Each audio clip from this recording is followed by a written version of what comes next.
Mon gives you a sheepish okay as you help him up. You brush off the dirt from his stripes. Thanks, Twinkle. You asked the kids if they met any other human. Not directly, says Revamp, her body morphing like a blob dropped onto concrete. We heard about them, though. Yeah, the last human was caught by Mr. Papyrus, says Puffers. He's part of the Royal Guard. He's a human-hunting maniac. He's caught the most humans. You think back to your fight with Papyrus and his remorseful undertone. Each death by his hands did not feel like it was done with joy. Wait, caught, not killed? Mama says there's only 2 humans Mr. Papyrus has to kill before, Revamp says. Wick adds, he's really good at his job. He always keeps us safe. That's why he's the boss of Snowden. Boss of Snowden? You had heard Sans refer to Papyrus that way before, but you hadn't realised it was an actual title. Yeah, he's really cool, like Undai. And Undai is? She's a captain of the Royal Guards, Mon shouts. He jumps up and down in excitement. All humans who make it out of Snowden don't get past her. She catches all of them. Except for the ones that make it all the way to Judgment Hall, so I'm not so sure about that. The monster children look up at you with sparkly eyes. She'll probably try to catch you too, says Puffers. So cool, I'm so jealous. Yes, honestly, be jealous of the fact that if she catches me, I'm dead. In fact, I said this many times before when faced with Undai. Between her and Sans, I'll happily face Sans. Sans at least doesn't go around chasing you from scene to scene, trying to murder you with airborne spears, ground spears. She is a force of nature to be reckoned with. At least with Sans, he won't attack you until you get into Judgment Hall. Then you're on his home turf. Undai will chase you to the ends of the earth if she can. And she will not give up until she catches you or until, she kind of passes out from the heat because it's too hot in Hotland for a fish. Which is lucky for us during that. You pause. You know you have a chance to ask more questions. You ask the children about Papyrus. Oh, the boss, Monas, he's real cool. He makes a lot of traps and puzzles on the outskirts. He and Undai are the strongest members of the Royal Guards, Puffers add. She giggles to herself. And the loudest. You know the scars over his eye? Whisks asks you. You recall the slash around Papyrus's right eye socket. There are 2 gouges across his left eye socket. He got them from fighting with King Asgore. Yeah. There's another thing I should probably reprimand Asgore for. Attacking Papyrus. Well, technically he didn't attack Papyrus. He gave them to him afterwards, but still. He technically attacked Sal. Papyrus stepped in. And then, so impressed by Papyrus, he decides to gouge into his eyes. What the hell? I'm sorry, give the man a medal, don't give him scars. Jesus Christ. Why did he fight King Asgore? The children all shrug. He's one of the few monsters who've ever fought King Asgore and lived, Revamp says. Wonder in her voice. Isn't that so cool? Revamp's body twists and expands in excitement. Also, he makes the best lasagna. At the mention of Papyrus's lasagna, the children all sigh dreamily. Hey, back off, kids. This one is mine. All that lasagna belongs to me. God, they sound like they're mini Garfields at this point. No, I'm starting to think of the Garfield creepypasta. God, no. No. Push that away. We don't need that here. I've dreamt about that lasagna. Mon, I'm very concerned if you've been dreaming about Papyrus's lasagna. Are you a rival right now? Should I be concerned? Are you trying to make moves on my skeleton? It was so good. Hold on, Wick, you've had some. Why did you have some? What's the backstory in that? How did you get some? Why did you have lasagna? Why are they, really dreamy about this lasagna? I'm getting very concerned now. Papyrus, what's going on? Have you put something in your lasagna? Is it affecting the children? Did you face him? Puffers asks. You did. And also, that definitely sounds like something you'd have to try for yourself. Especially with how happy all these kids are getting. That must be some amazing lasagna. I wonder what's in it. And you won?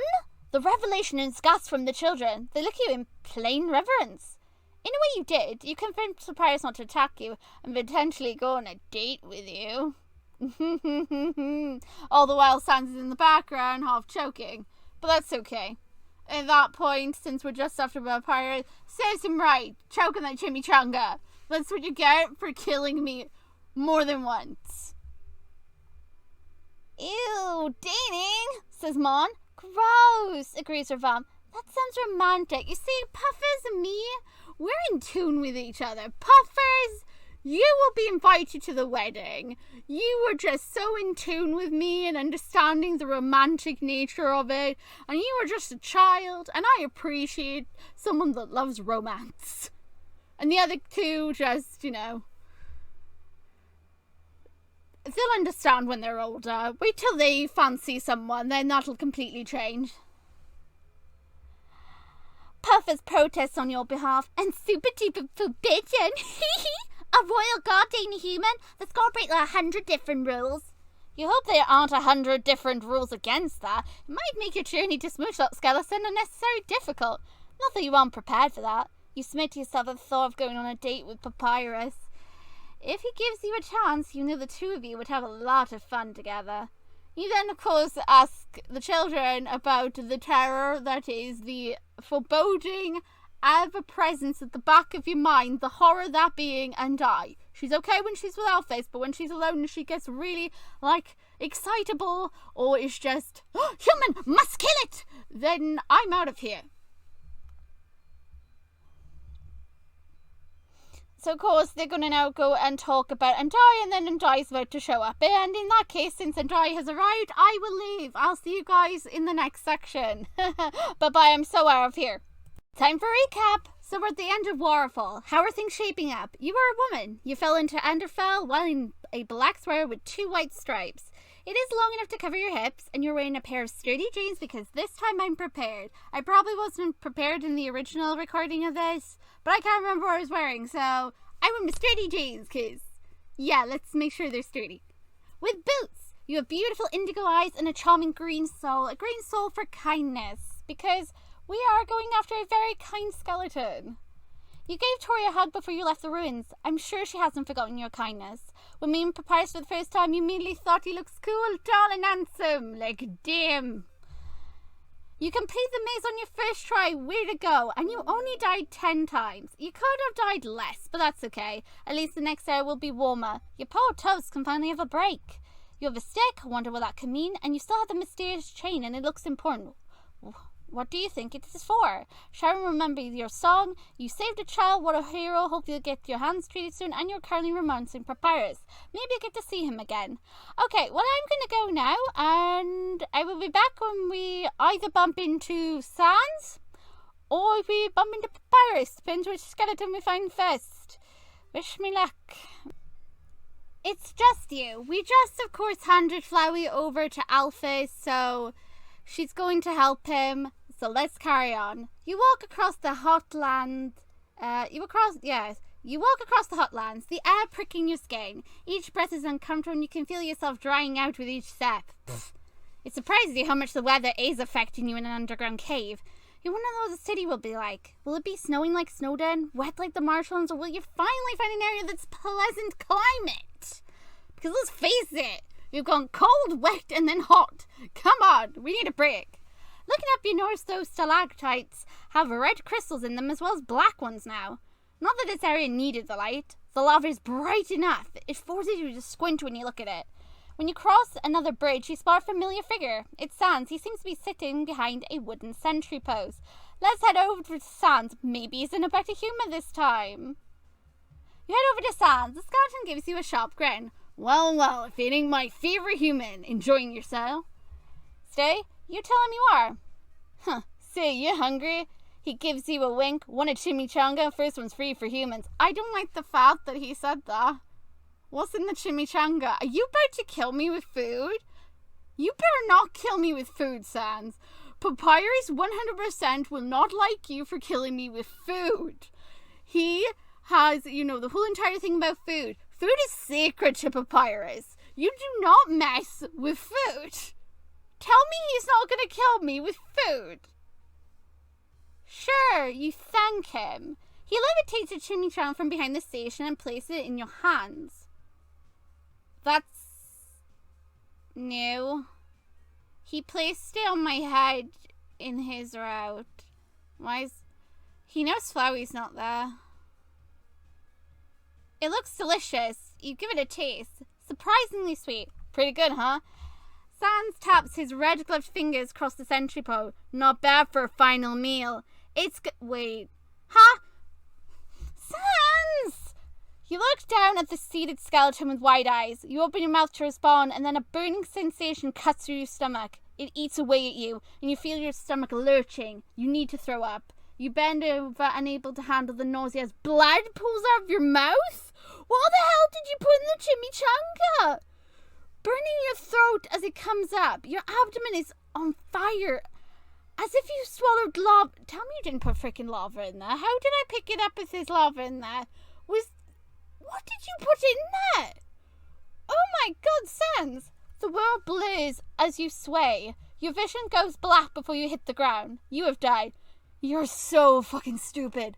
Oh, shut up, you mustard-loving skeleton. Ugh. You decide to ignore Sans and carry on with your journey. What a wonderful idea. Ignore him. Okay, now we've got this section by here. The dirt path leads you to some wide stone stairs. At the base of the stairs, you see a dark blue bunny monster. He's leaning against some kind of metal cart with a black umbrella. The bunny monster raises a hand at you, and he's trying to catch your attention. So you can either head over to him curious, or you're curious about the bunny monster, and you decide to head over. Ooh, wait. Aren't they both the same? This one? The bunny monster smiles at you. He's a head taller than you, and he's wearing a black overalls and a red turtleneck. Hey, you're Twinkle, right? Hi. Who's asking? Are you asking because of Papyrus, or are you asking because of Sans? If it's the later, you can forget it. I'm not Twinkle. But if it's Papyrus, then yes. I'm Twinkle. So which is it? You confirm. Great, I've got a message for you, he says. He pulls out a note out of his black overall pocket and holds it out to you. You open it. It reads, "Meet me at Requiem, Papyrus." Whew. Thank goodness it's Papyrus and not Sans. Your eyes widen in surprise, and you cannot contain your smile. Papyrus was waiting here for you, says the bunny. But you took too long. I'm sorry, it's not my fault. It's a certain mustard-loving skeleton of I'm going to literally poison my chimichangas to kill you. Because I was thinking, oh, maybe he's happy and maybe he's nicer now. But no, she realised. You can't trust him. Not on this route, at least. You detoured to the lab was likely the result, plus the fact that you detoured went to go see Sans, thinking he was okay, you watched chimichanga, and then you died. Should have realised those things were dead. I mean, he was choking on them. Anyway, make sure you don't keep him waiting, he says. Then he gives you a wink, and my niece Puffer sends her regards. You beam. You tell him you were delighted to make her acquaintance. She told me, he says. I'm Todd, by the way. I sell dice cream. Dice cream? The sweet treat you gamble on. It's not always sweet, he says. I'll offer you one, but I think you want to keep an empty stomach if you go on a Requiem. Where is Requiem? Todd points up the stairs. Up the stairs past MCT Resort. Take the path on the left. You thank him and head on your way. And enter the core. What a journey you've had so far. You currently have 2 of the 3 necessary components to unlock the true ending for the route. Congratulations. You are currently romancing Papyrus. You have a good feeling you'll meet him again very soon. You saved Dr. Alphys, and in exchange she'll help out Flowery. Talk about it 2 for 1. Good job. You've died 11 times. I wonder who killed me. Dr. Galster said something here. Probably looking forward to seeing me again. Let's see. You died 11 times. Your skin feels drier than sandpaper from the intense heat. Fingers crossed you can find some lotion in the next area. Let's hope so, and not a frickin' skeleton that loves mustard that apparently loves to kill me with food. I mean, can I just point out, though, that particular death, that was a lot slower. Like, give it to Sans. That death wasn't instant like all the others. I actually had time to start throwing up and, deal with blood coming out before I passed out. I didn't die peacefully there. That was really sadistic way to die on Sans' behalf, killing me with food that made me die quite slowly. hold that against you, Sans. And let's hope the Papyrus never finds out that you killed me with a chimichanga. I don't think he appreciates using food to kill me. As much as I really love your route, Sans, in this one, I am holding it against you. Shame. Shame on you. Food is too valuable to waste or to use to kill people with it. How dare you? You're supposed to be my, brother-in-law? Few minutes later. It is a magical city filled with powerful monsters who breathe wonder and magic. It is a sad city filled with trapped people who have not seen a sunrise in centuries. You were told this world was kill or be killed. You don't believe that's necessary. The barrier stays by their own design. They can choose to be free, but are they aware they have a choice? Human. 2 monsters in black and red armor approach you. They're tall, muscular, and imposing. Their armor is styled like knights of old, and they each carry a trident. You can conclude they are from the royal guards, as their outfits do remind you of Papyrus and I. The first one approaches you and says, You, are Twinkle? You confirm you are, and you introduce yourself. We were, ordered to keep an eye on you, explains the other guard, and I and Papyrus said not to kill you, unless you act aggressively. You reassure them you have no intention of doing that, so there's no need to, go that far and to put the tridents down. You give them a thumbs up, you beam and return the gesture. What the fuck? Says a shrill voice. You and the 2 guardsmen are approached by a group of monsters ranging from a cat-like monster to a mini volcano monster and several bat-like monsters. The cat monster growled. You're letting a human go? What if it attacks us? Do I look like I'm going to attack you? Really? Wouldn't I have done it already? Accusing me of things. Talk about jumping to conclusions. Just because you've had so many bad experiences with humans, you shouldn't assume that I'm going to be the same. Aren't you supposed to give people, the benefit of the doubt? I mean, I've been doing that. I gave Sans the benefit of the doubt, and then he killed me with a chimichanga. Huh. Humanity is our enemy. No, a chimichanga offered by a mustard-loving skeleton is an enemy at the present. So shush, it has nothing to do with humanity. At least humanity can offer me a chimichanga, and they wouldn't try to kill me. At least I hope humanity wouldn't try to kill me. Otherwise, what I said, yeah, forget it. Agrees the volcano monster. We can't trust it. I am a her. I am a woman. I have breasts. Probably. Or maybe I'm wearing a really thick jumper that you can't tell I'm a female, but I have to assume you'd be able to tell I'm a girl, right? Unless they think I'm a very feminine male. Or maybe they just said it because they don't want to offend anyone assuming genders. Which, fair play, well done, if that's the case. But otherwise, if you're using it to insult me, how dare you? Arrested at least. I haven't done anything worth arresting. I only walked into the city and I got freaking murdered by a skeleton. If anything, I'm not the one who should be arrested here. The freaking murdering skeleton of the front should be arrested, but I'll never let you do that regardless. But that's not the point. Throwing accusations, demanding I get arrested. What did I do? I breathed air. Is that what you're going to tell them? Quick, you need to arrest them. They're breathing the same air as us. We could die. They're polluting the air with their own airiness. Can you tell I didn't think that through properly? That's only so weird. Enough! The guards straighten up and the civilians immediately flinch. Papyrus strides towards your group from behind the civilians. They immediately separate, each clamoring to move out of their way. The guardsmen salute Papyrus when he arrives. Papyrus's eyes waver as he assesses the group as a whole. His expression, as always, difficult to read. But you think he seems annoyed. Nevertheless, you're happy to see him. You give him your warmest, happiest smile. Papyrus smoothly steps in front of you and turns around to address the group. This human is with me. Disperse. There is a moment of hesitation. As Papyrus' back is turned to you, you cannot see his face when he growls. Now! But you do see that everyone is visibly winced, and the civilians scurry away. And the guards are left after saluting Papyrus again. Papyrus turns to you and folds his arms across his chest as he haughtily looks down at you. We have unfinished business, human. Oh?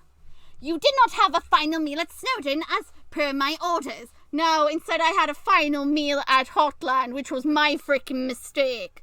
/ core. Because I took it from Sans, didn't I? So, yeah, I did have a final meal, just not where you told me I should have one, and not from...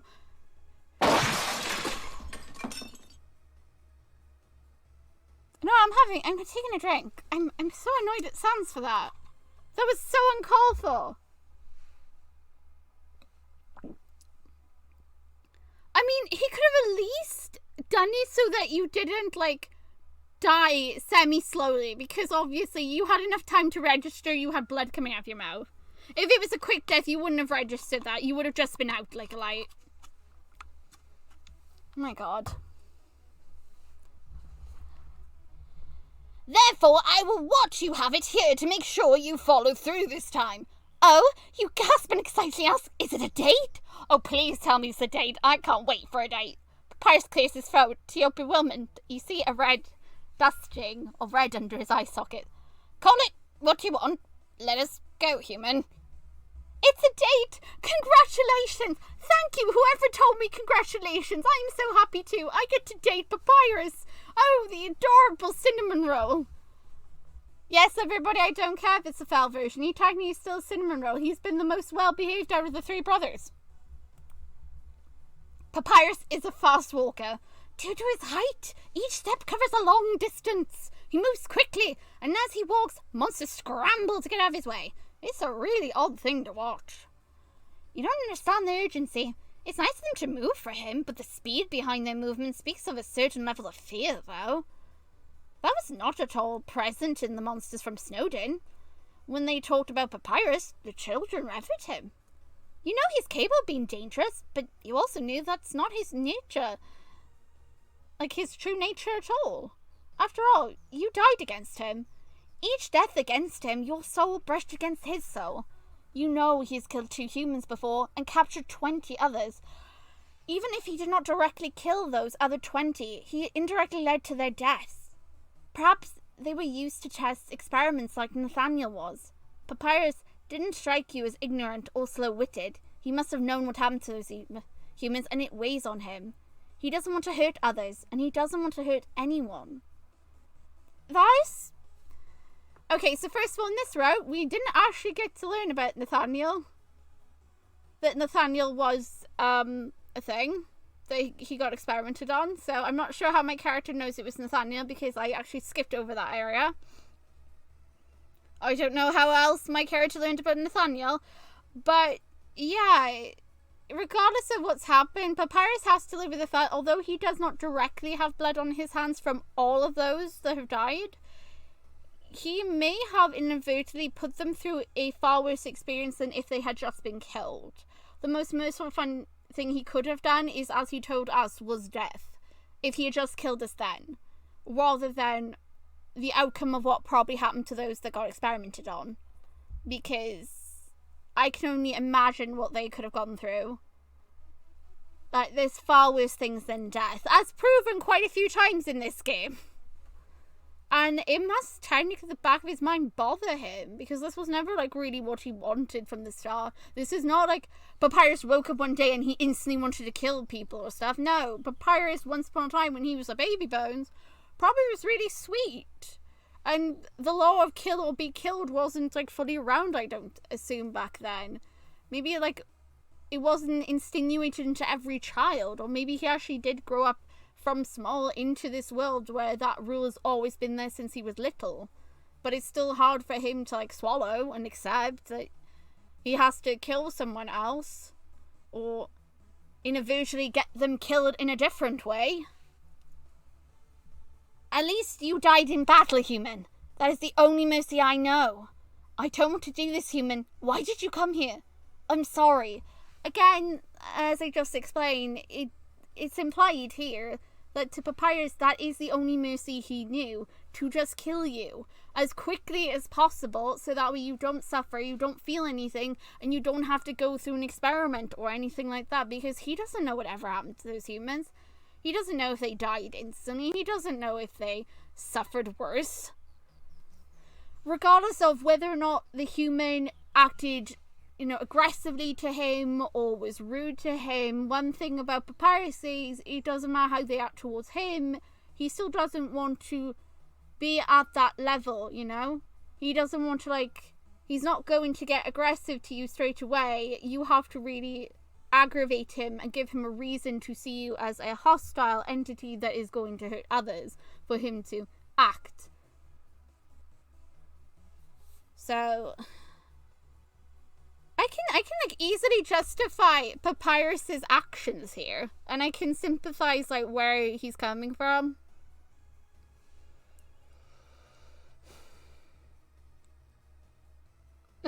Same thing with Sans. What Sans says in Judgment Hall, you can't disagree with his mindset either. So these three messages linger in your heart, for they felt the sincerest from his soul. He is not a bad person. In fact, you think he's kind. If you think he'd be kind if he felt he was allowed to. For sure, 100% he would. It's a terrible thing when a kind person has to do unkind things. The weight in his soul is heavy. Human, you are too slow, says Papyrus. He has stopped to allow you to catch up. You protest. He has longer legs than you. Papyrus offers you his hand. We will walk at your speed. How kind of him. You appreciate it. I am magnificent and an honourable monster, Papyrus confidently declares. I know how to escort someone. You take his hand. His red gloves are cool to the touch, and his fingers are much longer than yours. Oh my god, you have always been on the small side, but being next to Papyrus makes you feel petite. You like it. You hope your palms aren't still sweaty from Hotland. You feel that warm, tingly zing through your whole body as you look at Papyrus. You realise you very much like holding hands with him. Papyrus matches your pace as the two of you start walking. You don't know where to go, so you have to allow him to tug on you one direction or another. After some walking, the two of you arrive at your location. It is a building partially covered in the cave wall. Partially built into the cave wall. Its walls are a deep midnight blue and its windows are tinted violet, and there is a sign above the door that reads Requiem. Papyrus lets go of your hand and you frown at that. He opens the door for you and you head inside. You were not expecting the flowers. The restaurant was awash in colours, in cool blues, greys and purples. There's a black stone fireplace crackling with azure flames, and there's a dozen or so small tables with black covers and plush dark blue seats that look tantalisingly comfy. There are pillars scattered between the tables that are covered in black-green vines that stretch up and envelop the ceiling. And the ceiling, that takes your breath away. There is an intricate web of viney violet blue flowers. The flowers cover the ceiling entirely and descend the walls and pillars. As you walk, the flowers above bloom under your presence. Tiny wisp of white lights are released from their centres and hover around them. They only provide a minuscule of light, so the entire restaurant is dimly lit. Cozy. It is also, you notice, only you and Papyrus. This is a lot more intimate than you expected. You wonder if Papyrus can hear how loud your heart is beating right now. And then a monster emerges beside the fireplace. There must be a corner there that you can't see, and greets both of you with a wide, toothy grin. The monster is barely taller than Sans, and has the characteristics of some kind of spotted lizard. Its skin is a smooth black with electric blue spots, and their eyes are closed, yet the head is pointed directly at the two of you. They're wearing a white chef's uniform and a black apron tied around their waist. They say, "Puppy! I knew I smelt you. Who is your warm-blooded friend?" "Chef Kakoa," Papyrus greets with a smile. Anyone who can make Papyrus smile like that instantly puts them in your good books. You beam at Kakoa, although you do not know if they can see it. "This is my human," Papyrus says. "Human, introduce yourself." You politely introduce yourself. He's human? Oh! You glance at Papyrus, curious if you realise the implication of his words. Does that mean you could call him your skeleton? The thought makes you smile. Probably also brings blush to your face. Oh boy, did it get hot down inside the Requiem. My goodness. Well then. Woohoo! Chef Kagoa's smile curls. I smell what's going on. Really, you two, I think what he said is what's going on. Papyrus sighs. Yes, Chef Kagoa, it is true. I have spared a human, and I am now granting them a final meal before they leave. Chef Kagoa's head swerves left to right as he looks at you and Papyrus. Papyrus clears his throat, and you notice the skull is a touch redder than before as he said, That is all, chef. Thank you for opening today. Well, I had to, didn't I? Chef Goa retorts. He flicks his tail. You sounded adorably abashed. I did not. You did. The chef dismisses. He extends a hand to you, and you accept it. He bends down to sniff your hand. I knew it. You were holding hands. That is irrelevant, chef. Also, please don't go smelling my human. Papyrus's voice is starting to sound high-pitched, more higher-pitched than normal. We will take our seats now, thank you, so please let go of my human's hand and stop implying things. Was all the chef said. He turns away and heads down the hallway beside the fireplace. Papyrus clears his throat. His skull is almost as red as his gloves. You ask Papyrus if he has a favourite table to sit at. He shakes his head. No, I have sat at all of them. He strives forward and pulls the seat back at one of the tables near a pillar. He gestures for you to sit. You do, gracefully sliding into the chair. You murmur a thank you to him as you do. You are welcome, he says. Papyrus takes his seat across from you. You're worried if he'll be comfortable. It is a low table and low chairs, and he has long legs. But to your astonishment, as soon as he sits down, the floor sinks several levels just in front of his chair, like something out of Harry Potter. The table height didn't change. There's just now a really deep divot in the floor for Papyrus to comfortably rest his feet. Papyrus notices your gaping expression. Is this not normal for human restaurants? You shake your head. Sounds uncomfortable for tall and powerful people like myself, he says. You nod. Humans have different tables and chair heights to compensate for that, though. They are workarounds. I see, he says. Tell me what is human food like? Oh, where to begin? I will definitely not include chimichangas. I don't think I'm going to eat those for a while. Sans, I did nothing. Are you spying? Maybe. Well, stop spying. Go do something useful. Go do your job. I don't want to. I want to keep an eye on my bro. Go elsewhere. Fine. But I'm watching. Don't watch. I'm still not happy with you. You like me and my route? I know, but this isn't your route. Too bad. Sure chose my route. Sans, go away. I'm going. You tell Papyrus about the cuisine on the surface. There are some foods he recognizes. Burgers, pastas, cakes, and others he does not. Pizza, hot dogs, dumplings, tacos, etc. So he slightly asks you more questions, and you answer each of them and ask questions in return. Humanity cuisines are not as clearly defined by culture as they used to be. Since the Great War, the remaining countries have melded together like cheese in a fondue pot. There's little distinction. Some families try to keep their cultures alive, but most are happy to meld together. Let's see. You explain your family never identified with one culture, so you were happy to respect all the surrounding cultures. The fusion was most apparent in food. Papyrus explains to you that is also the case for Underfell. Before we were sealed, Papyrus explains, there used to be monster exchanges between the kingdoms. We would trade scholars, chefs, warriors, and many more with our allies so that we could learn and grow. Papyrus's red gaze moves to the fire. We are stagnant here. It's been decades since someone thought of something new to eat. Your brow creases. Yeah, or we could just word it the way Sans does about explaining that they're stagnant in another way, aka the bedroom.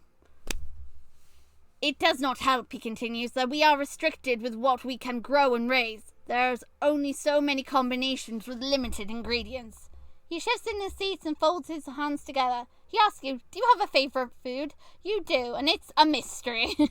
His eyelids brighten in colour. It sounds delicious. You say it is. Maybe.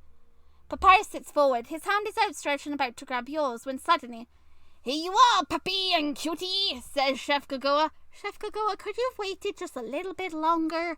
Me and Papyrus are having a moment. We're bonding over food. After all, the way to your skeleton's heart is through his stomach. Even though you can't, visibly see his stomach. But it's there. Either way, you pout at the interruption and you immediately grab Papyrus's hand yourself and give it a squeeze. Papyrus stiffens at your sudden contact. His eyelights zeroes in on your entwined hands. Oh, red. His skull is red again. Oh my god, bless. Oh, so cute. Chef Gagoa places 2 steaming plates in front of you and Papyrus. His tail then places 2 chill drinks. Enjoy, says Chef Gagoa. Also, I may be blind, but I still have good hearing and these walls are thin, so...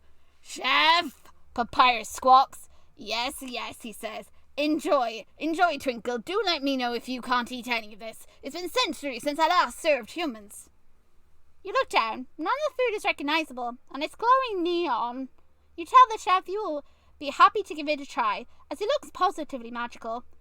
Oh, you're clever, he says. I like this one, puppy. You squeeze Papyrus's hand, and he squeezes back. Yes, he says. Thank you, Chef Gagoa. Now please stop. You just leave now, please. Thank you. I appreciate your presence, but please get along now, please. Oh, anytime. Now I'll be in the kitchen prepping for the week, he says. Chef Gagoa leaves the 2 of you. Papyrus stares at Johan. You tell Papyrus you like coating his hands with him. That is, good to know, he says. But we will need 2 hands to eat, so neither of you let go. Or we could try with 1, I suppose, he says. Yes, that sounds like fun. You agree to do that. It's not easy, but that's what makes it fun. I can just imagine Sans is like aggressively chewing a chimichanga while watching this, getting slightly annoyed, finding it adorable that his brother is liking human. The problem is, this human has got strong beliefs of like free monsters and stuff, so he's kind of torn, but that aggressive chomping of a chimichanga probably heard someone in the distance. Some of the food requires being cut up, so you and Papyrus have to tag team it. Papyrus holds the knife with one hand and you hold the fork with another. Together you cut up the neon blue thing that looks vaguely like a steak, but somehow smells like squash. When you have one piece ready for eating, you proudly hold it up for Papyrus to take the first bite.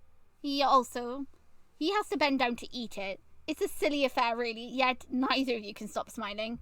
You take turns feeding one another, and there's a couple times where Papyrus pretends to miss your mouth so he can smear it on your cheek. You laugh, and he laughs. He smiles, you smile.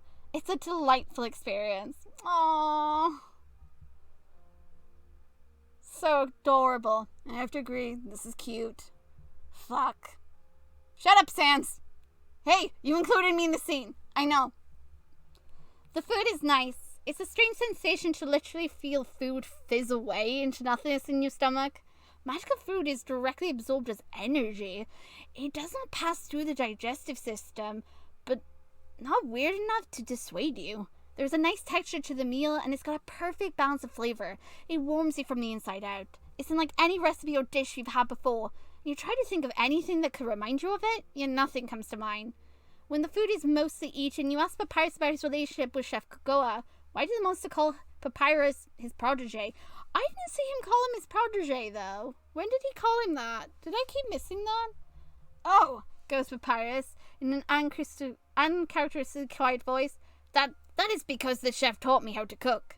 Is Papyrus interested in cooking? I like it, he says. I'm good at it, like many things. You notice Papyrus is very talented. Your praises makes him turn his head and cough.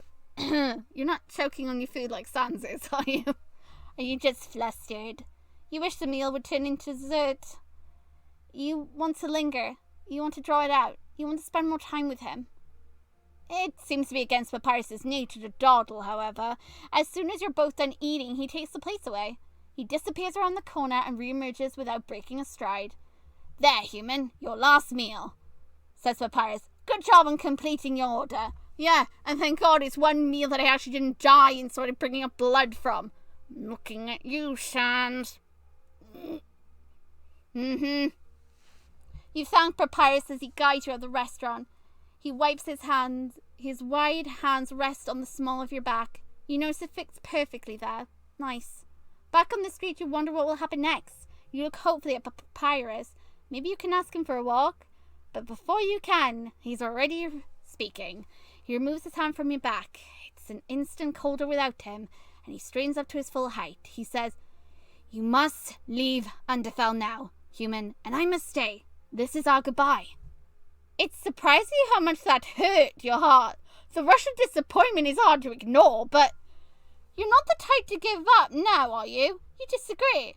Either you could come back or... No, this is too dangerous, he says. As long as King Nazgul says humanity is our enemy, you will always be in danger in Underfell. You should not put yourself in danger, not for me. You think he's worth the danger? His demeanor shifts, and there's a softness in his voice, and the posture that was not there moments ago. You are kind to think that. My, what do we have here? Coos a metallic voice. Papyrus stiffens. He strains up to his full height and steps between you and the voice. Mettaton. Hello, Papyrus, says the voice. You peek around Papyrus to get a look. The monster speaking looks like a humanoid robot. He has black hair that's been greased back, 2 pairs of yellow eyes, and 2 sets of arms.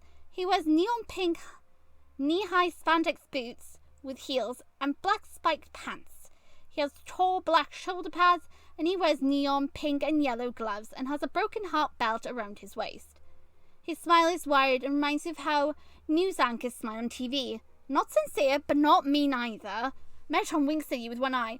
All done talking to your human. Do you mind if I talk to her? What business do you have? Papyrus brusquely asks. The human should be leaving shortly. I merely want to ask her some questions, Mettaton says innocently. You don't mind, do you, darling? You shake your head. There, see, it's all perfectly innocent. You can sit in and watch if you want. Papyrus lids lower, further into a glare. I will. How adorable! Mettaton offers you a hand. Come with me. Papyrus coldly rebuffs. Physical contact between humans and civilians are prohibited. But it's fine between a human and a royal guard, right? Mettaton drawls out, his voice very sweet. Yes, says Papyrus as he takes your hand. Yay! He has your hand again. I can restrain the human easier this way. Oh, well, you choose to focus on the fact that he's willing to hold your hand again and not too tightly either. Love it, says Mettaton. Keep that up for the show. Yes, come. You and Papyrus follow Mettaton. Mettaton guides you towards the MTT building. Okay, let's see. Mettaton doesn't wait for you to adapt once you enter the building with those harsh frickin' indigo lights. Well, those harsh frickin' white lights above you. He continues to usher you inside with a loud, mind the first step, darling. You trip over it, but Papyrus presses his hands against your abdomen and pushes you back up. Once you're righted, he removes his hand from you and steps away. He folds his arm across his chest and says, You must be honored to have been escorted by me twice now, human. You are in more than one way. He stares at you with an incredible poker face for a solid 5 seconds. Then he turns red and looks away from you again. You match his expression and shyly look down. Mettaton clears his throat. Save the flirting for the cameras, please. Cameras? Mettaton! Okay, so let's see. Welcome to my show, says Mettaton. Mettaton, sir. One of the monsters approaches and gives you a weary look. Change the plans, everyone, says Mettaton. Tea time is cancelled. There's a collection of owls from the crew. Many hang their heads. You notice a few of them are wearing shirts with a picture of Mettaton sipping tea, and it reads, Mettaton knows all the tea. We have something better for tonight's show, says Mettaton. A human. The arena's reserved by the Royal Guards this week. We can't host a death march, a bird-like monster protests. We're not going to make the human fight. That's so boring, says Mettaton. The monsters look at Papyrus in alarm. One of them loudly whispers to Mettaton, Sir, that's a Royal Guard right there. Yes, I know. I interrupted their date, snaps Mettaton. You did not, Papyrus sharply rebuts. What? Wait, what? Huh? That is literally the perfect news for tea time. Mettaton claps loudly. We are not doing tea time. Everyone to their places. The show starts in a few minutes. Human darling, go take a seat. Human darling, go and take a seat now, please. Ignore what they say. Mettaton looks for Papyrus up and down. You can stand by the cameraman, handsome.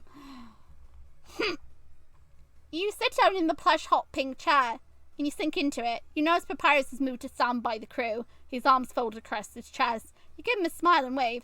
Metatron sits in the chair opposite you and he crosses his legs and says, "You must be dying to know why someone so famous has brought you here and also interrupted your little get-together with your royal guard over there.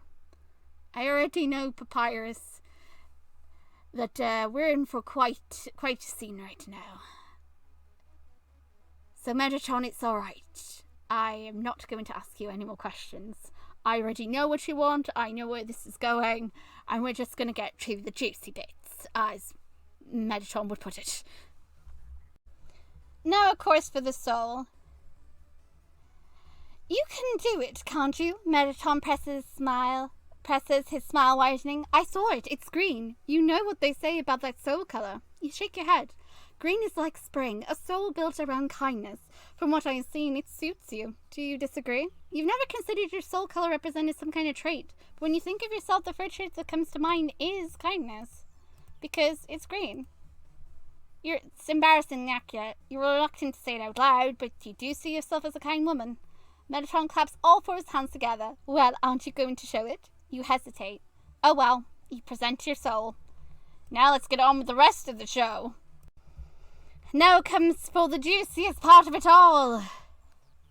This carries on until one question catches Metatron's attention during the sudden onslaught of multiple questions that the audience is sending in. And that is, human, do you love anyone? Metatron smirks at Papyrus. Tell me, darling, is there anyone in Underfell that has caught your attention? You cannot stop yourself from immediately glancing over at Papyrus. You wink at Papyrus. A wink? Who stiffens in response. Even at a distance, you can tell he's turned an adorable red. So cute. Oh my listening viewers, you are missing out. At our studio today, we have the mighty Papyrus himself. And the look between these two. Metatron looks like a cat who just learned how to work a can opener. Mischievously pleasant.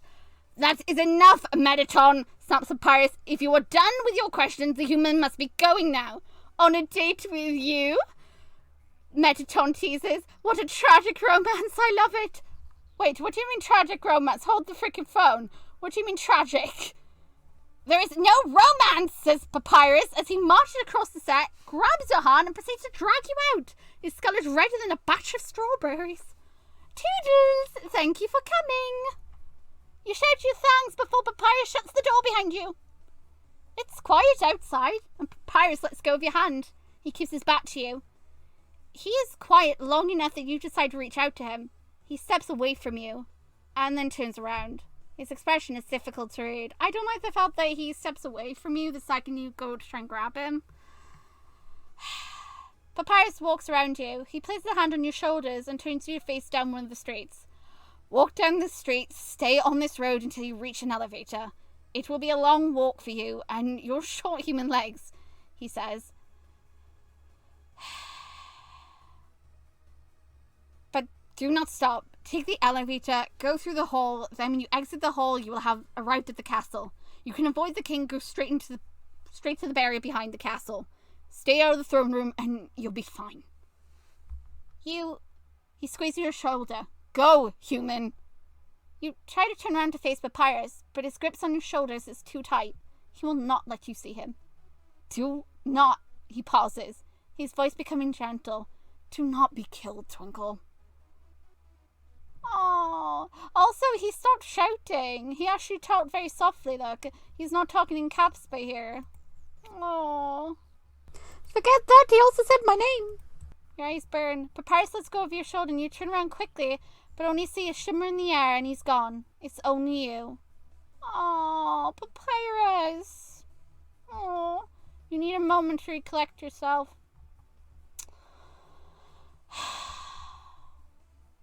So yeah, with that, Papyrus has used shortcutting, proving Papyrus has the ability too. He's so sad. Because he really doesn't want anything to happen to you. And he must have also been, like, what Metatron said. The tragic romance might have also hit a nerve in Papyrus. To, like, know that if Papyrus doesn't do something, like, get you out of Underfell, you could die. Because that's the rule, is kill or be killed, and any humans are technically killed. He knows the fate of you if you stay there, even if he wants you to stay with him. And just hearing Metatron say those words, a tragic romance, you know, it will just hit him harder. And the fact he doesn't want to look at us because that gosh darn it. Papyrus! Oh, poor Papyrus! Okay, so at this point, Undai has found us, so we're gonna pull up a paper out of our pocket and we're gonna show it to her. Whoa, that's Dr. Gaster's code, she says. I haven't seen that in a long time. Did she know Wingedings? Kind of. He was a royal scientist and he ran the lab back in the day, she said. Crazy genius. Emphasize on the crazy. You think of your own encounter with Wingedings. He didn't strike you as crazy. Then again, how did he end up in the void? You're lucky you never met him. He would have used you as a test subject in a heartbeat. Alfie said he was always obsessed with testing souls, she says. Ugh. Your smile becomes a little forced. You asked her if she can read the paper. Not me, she says. But Papyrus sounds probably could, since Wingedings is their brother. Darn! You lament on the fact you hadn't thought to ask Papyrus when you saw him earlier. And I raised an eyebrow. You were with Pop earlier? You were. You actually went on a date. Wait, Metatron wasn't lying about the romance? And Di's yellow eyes bulge. Her mouth curls into a huge grin that shows off her sharp teeth. No shit? Really? You happily tell you went on a date with him. She slings an arm around your shoulder and she ruffles your hair laughing. That's amazing. I can't believe that pompous Skelly got a crush. Ha! You're his first one, you know. This is great. Hey, you want me to call him for you? We can tease him. You want to see Papyrus again, but you don't want to be a bother. No bother, she says. She pulls away from me and takes out her phone again. Her grin hasn't wavered. This is great. She'll never live this down. She puts the phone up to her ear. She only has to wait a few seconds until, hey, Paps, guess where I am? I do not want to. You really should, she insists. She mouths to you, laugh. You try to force her to giggle. It becomes easier to do when she pokes you in the side where you are unexpectedly ticklish and you squeal with your laughter. Hear that? And Di cackles, why is the human laughing with you? 'Cause I know how to have fun, do you? And I relentlessly teases. I do! Papyrus loudly shouts at the phone. Stop bothering the human! And I only laughs in response. Maybe I will, maybe I won't. Catch you later, dweeb. And I hangs up and she grins at you. That was fun. Alright, Twinkle, I'll catch you later. I need to check up on Alfie. You smile. You look forward to seeing her again. Yeah, me too. She says, take care of yourself, kid. It's time to leave the city.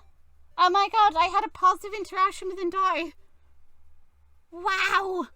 Also, she antagonized Papyrus. Really, come on. That was funny, though. I loved his reaction there. You've come so far. You've died 11 times. Not surprising. You got the gold chain. Tori remembers me. The Dawson Snowden got kicked out of the bar again. Sharon wants to sing with me. And Dr. Alphys, of course, is helping Flowey. Oh god, now we're going to Judgment Hall.